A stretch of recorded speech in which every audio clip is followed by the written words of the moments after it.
масалан мо иттилоъ дарёфтем ки бачаи шумо алҳон дар ҷангҳои Сурияву Ироқ қарор доранд. шумо чӣ гуна ами огоҳ шидаед? чӣ хел дарак ёфтед? дар тамос буд? ай куҷо рафтаи ҳами писари шумо? ما درک نداشتیم. وقتی که ما پرسیدیم رفت که ما در مسکو تکلیفشان ایستاد کار میکردن اونجا. وقتی کار کرد از دوام کار کردنش بعد خیلی کدوم حمله شد کدوم فن خورد کدوم بیراش کرد.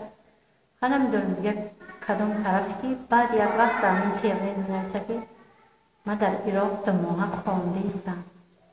کی دا می‌نویسه ایران؟ آکاش دا می‌نویسه روی می‌کنه که من خوانده ایستم می‌گردم می‌آمدی دو ماه. ای کار چقدر گذشته نوشته شد؟ کار قریب دو ماه شده. خطون دا تلفن که بود؟ خطون دا تلفن میکرد؟ اول میکرد و بعدی که اون اینترنت در اومد ایران رفتم خیلی دیگه نبامد دیگه نمیدونم. شما تخمین میزنید کی اصلا همین را بردگی پسر شما را کی ها هستند؟ آخه بچه من نمیدونم در جمع بچه که خطیشن همه همینجا ده هست. این خطی کی هم رشته من خودم کس نمیدونم کی بردگی خود. مقامات پرسیدکتون که؟ رفتیم همش که دیگه در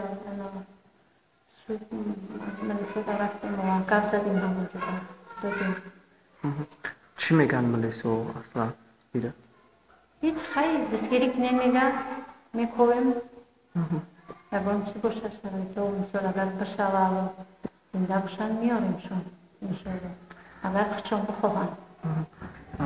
کی مکتبه بود کده بود؟ نمید سال 96 تولدش یک سال میشه. سال میشه. نیتی خواندن نداشت در تجربه؟ داشت. نیت خواندن داشت، نیت کار کردن داشت. گفت من 3 ماه میستم بعد 3 ماه انشاءالله میام در شنبه من کار میکنم چرا داخل میشم بعد یعنی چیز دیگر نمیدونم را کدام گمراه کرد هم خود فقط خیلی دیگر نمیدونم که باش چیش دفتر کی بود بشه چی بود بشه دیگر به خبر رفته خود. جسمش چه خیل بود مثلا؟ بچه قد بلند بود خروبک بود بچه ترسنچک بود بچه بود که خیلی میدونم شد یک اون کسی کار نداشت گب نمیزد خیلی فعلا بچه خوب بود بعد سلامتیش نبود. چی مراجعه دارین مثلا یکی پسرتون شما را ببینه؟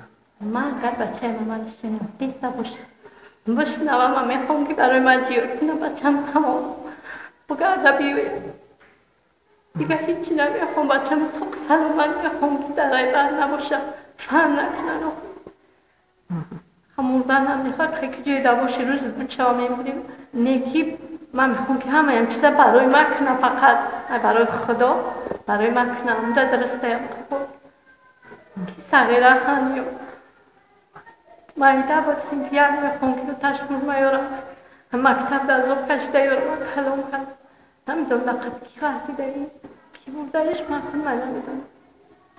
اینجا چه خیل بود قطعی کیو رفت اومد داشتک اصلا اینجا ده؟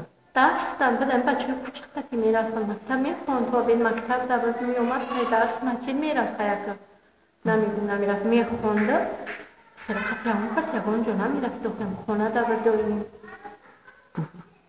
اونجا در کش قطعی بودن در مسکو؟ در مسکو پیش کش در باز کار میکرد کاراشون ماشین در سر کار داشتن اون ضررش میکرد اگه نشکن سر میکرد چون ضررش کرد بعد همونجا تلفن کردن مسکو دادم که جا هستیم درون باید که جایی که نمیدونم به جا باشه او را میشناسین شما خلا؟ نه با او را نمیشناسم. نمیشناسین؟ ام کدام کن میشناسد در ایران تلفن کردن که بیایید همونجا جای کاره که اینجا رفت کار کرد اویلی گرفتی اما همونجا کار نازد خیلی شوابونه که اگر که نباشه خود میام آمدنی بود نه هم بچه که ما میام اونجا که کار محکولی نیست نفوری سید هم خیلی بیام نفورت هم رحکولی که بیام رحکولی نیافت من نمیدونم میگم فهم خود چکو پسی بدم سر رفت اینجا مکتب تا چی کار میکنید شما؟ من فراش خوب سلامت بشید. شده که موردمون به نظر مستوى قرار بشه خطا بود موقع نایده